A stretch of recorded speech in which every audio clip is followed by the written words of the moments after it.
കോഴിക്കോട് കല്ലായിപ്പുഴയിലെ അനധികൃത കയ്യേറ്റങ്ങൾ ഒഴിപ്പിക്കാൻ അടിയന്തര നടപടികൾ സ്വീകരിക്കുമെന്ന് collector CA Latha.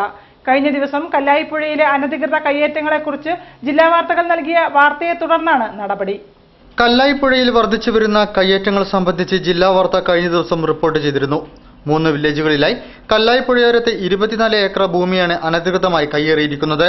Doctor PB Saleem ജില്ലാ കളക്ടറായിരുന്ന സന്ദർഭത്തിൽ കല്ലായിപ്പുഴയിലെ അനധികൃത കയ്യേറ്റങ്ങൾക്കെതിരെ നടപടികൾ ആരംഭിച്ചിരുന്നു. എന്നാൽ കളക്ടർ സ്ഥലം മാറിപ്പോയതോടെ നടപടികൾ നിലച്ചു. കല്ലായിപ്പുഴയിലെ അനധികൃത കയ്യേറ്റങ്ങൾ തടയാൻ നടപടി ഊർജിതമാക്കുമെന്ന് ജില്ലാ കളക്ടർ CA ലത പറഞ്ഞു. ഇതിനായി സർവേ ജോയിന്റ് ഡയറക്ടറുടെ നേതൃത്വത്തിലുള്ള ഉദ്യോഗസ്ഥരെ നിയോഗിച്ചു കഴിഞ്ഞതായും അവർ കൂട്ടിച്ചേർത്തു. 24 ഏക്കറോളം ഭൂമിയാണ് ഇപ്പോൾ അവിടെ എൻക്രോച്ച് ചെയ്യപ്പെട്ടിരിക്കുന്നത്. ഏതാണ്ട് 39ഓളം സർവേ നമ്പറുകളിൽ 3 വില്ലേജുകളിലായിട്ട്, അതായത് നഗരം, പന്തീരാങ്കാവ്, കസബ 3 വില്ലേജുകളിലായിട്ട് ഇത്രയും ഏക്കറോളം എൻക്രോച്ച് ചെയ്യപ്പെട്ടിട്ടുണ്ടെന്നാണ് പറയപ്പെടുന്നത്. അതിന്റെ അടിസ്ഥാനത്തിൽ ഒരു ജോയിന്റ് ഡയറക്ടർ സർവേയുടെ നേതൃത്വത്തിൽ ഒരു ടീം ഓഫ് സർവേയേഴ്സിനെ നമ്മൾ നിയോഗിച്ചു കഴിഞ്ഞു. കല്ലായിപ്പുഴയിലെ കയ്യേറ്റങ്ങൾക്കെതിരെ പ്രകൃതി സംരക്ഷണ പ്രവർത്തകരടക്കമുള്ള കല്ലായിപ്പുഴ സംരക്ഷണ സമിതി പ്രവർത്തകർ രംഗത്തെത്തിയിരുന്നു. കോതി, മൂരിയാട്, മാങ്കാവ് ഭാഗങ്ങളിലാണ് കയ്യേറ്റങ്ങളിൽ ഏറെയും.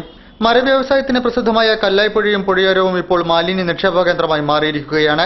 പുഴയോര ഭൂമിയോട് ചേർന്നുള്ള ഭാഗങ്ങളിൽ കയ്യേറ്റം നടത്തി അതിർത്തി കെട്ടി തിരിച്ചിട്ടുമുണ്ട്. കയ്യേറ്റങ്ങൾ തിരിച്ചെടുക്കുന്നതോടൊപ്പം ഇവർക്കെതിരെ നിയമ നടപടികളും സ്വീകരിക്കുമെന്ന് ജില്ലാ കളക്ടർ അറിയിച്ചു. സജീഷ് കുമാർ തറയിൽ, ന്യൂസ് ഡെസ്ക്.